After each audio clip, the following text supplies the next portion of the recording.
Appellate ডিভিশনের status কো আদেশের ভুল বোঝাবুঝির কোনো সুযোগ নেই। স্ট্যাটাস কো আদেশের অর্থ হচ্ছে হাইকোর্ট ডিভিশনের যে রায় আছে সেই রায়ের কার্যকারিতা থাকবে না, এবং 2018 সালে কোটা বাতিল করে যে প্রজ্ঞাপন দেওয়া হয়েছিল সেই প্রজ্ঞাপন অনুযায়ী সকল অফিস আদালতের কার্যক্রম, নিয়োগ সংক্রান্ত কার্যক্রম পরিচালিত হবে।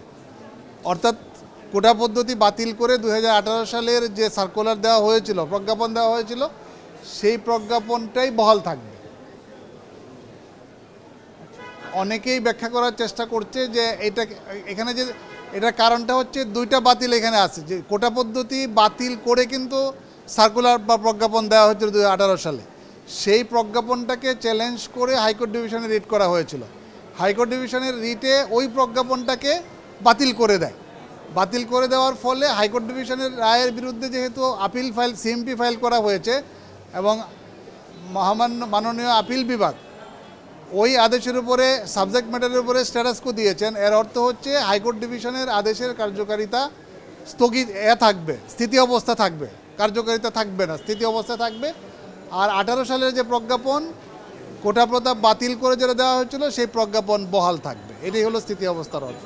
আপনারা জানেন যে এটা জাতীয় গুরুত্বপূর্ণ একটি বিষয়। যেহেতু জাতীয় গুরুত্বপূর্ণ একটি বিষয়, এই ক্ষেত্রে যারা অ্যাগ্রিভড তাদেরই কথা বলার সুযোগ রয়েছে। এখানে আপনারা জানেন যে আন্দোলন শুরু হয়েছে, বিভিন্ন জায়গা থেকে হচ্ছিল, ভুল ব্যাখ্যা হচ্ছিল এর আগেও। সবগুলি নিরসনের জন্য আমাদের মনে হয়েছে যে এটা আইনগতভাবে জিনিসটা সুরাহা করা দরকার। আমি এর আগেও প্রায় 3টা টকশোতে আমি অ্যাটেন্ড করেছি, সবগুলিতে আমি এটা বলেছি যে যেহেতু হাইকোর্ট ডিভিশন একটি রায় দিয়েছে, তার চূড়ান্ত নিষ্পত্তি হবে অ্যাপিলেট ডিভিশনে। এবং মাননীয় প্রধান বিচারপতি কিন্তু আজকে প্রশ্ন করেই বলেছেন যে নিষ্পত্তি কে করবে। এখন তো এটা নিষ্পত্তি রাস্তায় আন্দোলন করে করা যাবে না, এটা নিষ্পত্তি আপিল বিভাগ থেকেই হতে হবে। সুতরাং শিক্ষার্থীদের জন্য মাননীয় প্রধান বিচারপতি আজকে কিন্তু অত্যন্ত অভিভাবকভাবে বলেছেন যে তাদেরও যদি কোনো বক্তব্য থাকে তাহলে তারাও যেদিন মামলা হিয়ারিং হবে 7 অগাস্ট, সেদিন কিন্তু তারাও তাদের আইনজীবীর মাধ্যমে তাদের বক্তব্য আদালতের সামনে উপস্থাপন করতে পারবেন। এখন দেখেন, আপিল বিভাগে বিচারাধীন থাকা অবস্থাও যদি শিক্ষার্থীরা এখন বলে নতুন কোনো সার্কুলার বা প্রজ্ঞাপন দেওয়ার জন্য, এটাও কিন্তু বিচারাধীন বিষয়ে সরকারের পক্ষে সম্ভব না। সুতরাং এটাকে ডিসলভ করতে হলে আপিল বিভাগের যেদিন হিয়ারিংয়ের জন্য রাখা হয়েছে সেদিন আসতে হবে।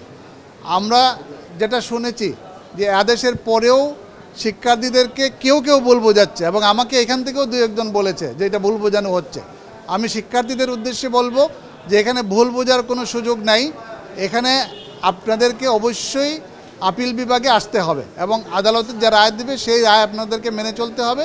এবং আপনাদের জন্য এখন পর্যন্ত যেটা নিউজ সেটা হচ্ছে যে 18 সালের প্রজ্ঞাপনটাই বহাল আছে, বাতিল সংক্রান্ত প্রজ্ঞাপন। সুতরাং অ্যাপিলেট ডিভিশনের রায়ের আগে আর কোনো এজিটেট করার কোনো সুযোগ আপনাদের নাই, এবং আপনারা শুভবুদ্ধির উদয় হবে বলে আমি মনে করি। আপনারা অ্যাপিলেট ডিভিশনে আপনাদের লয়ার নিয়োগ দিতে পারবেন যদি আপনারা ইচ্ছা করেন, অথবা আপনারা পার্সোনালি অ্যাপিলেট ডিভিশনে অ্যাপিয়ার করতে পারবেন, করে আপনাদের বক্তব্য কিন্তু আপনারা দিতে পারবেন। সুতরাং এখন আমি মনে করি আপিল বিভাগ কিন্তু কোনো আদেশ এটা বলেন না।